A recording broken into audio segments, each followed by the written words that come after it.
میری طرف سے تمام پاک ٹی وی دیکھنے اور سننے والوں کو السلام علیکم۔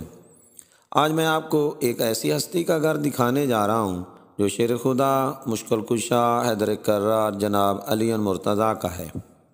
ویڈیو میں آگے بڑھنے سے پہلے میری آپ سے درخواست ہے کہ میرے چینل پاک ٹی وی کو سبسکرائب بھی کر دیں اور ساتھ لگے گھنٹی کے آئیکن کو بھی ضرور دبا دیں تاکہ میری ہر ویڈیو کا نوٹیفیکیشن آپ کو مل سکے اور آپ میری ویڈیو دیکھ سکیں۔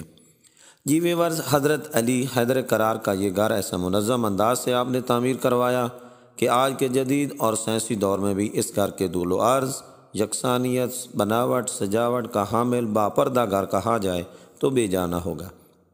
اگر گھر کے بیرونی دیوار کے پاس کھڑے ہو کے آپ نظارہ کریں تو قصر عمارہ کے زمین بوس نشانات آج بھی ظلم و بربریت کی داستانیں سناتے نظر آتے ہیں۔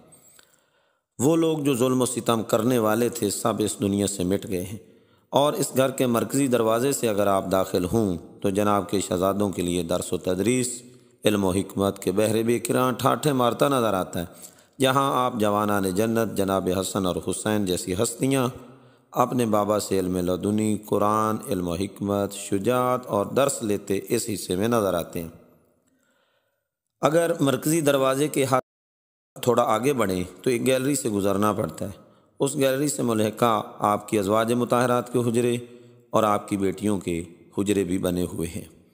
ایک ایسی جگہ آج بھی موجود ہے جہاں کنواں ہے، وہ جگہ جہاں سے آپ کے غسل و کفن کے لیے پانی لایا گیا۔ اس کنویں کا پانی لوگ بھر کر گھروں میں بطور تبرک لے جاتے ہیں۔ اس گھر سے ملحقہ مسجد کوفہ ہے۔ اگر آپ کی آراء نے ہمارا ساتھ دیا تو انشاءاللہ اگلی ویڈیو میں مسجد کوفہ کا ذکر کروں گا۔ تو اس وقت تک آپ سے اجازت چاہتا ہوں۔ فی امان اللہ والسلام۔ اپنا خیال رکھیے گا۔ اللہ حافظ۔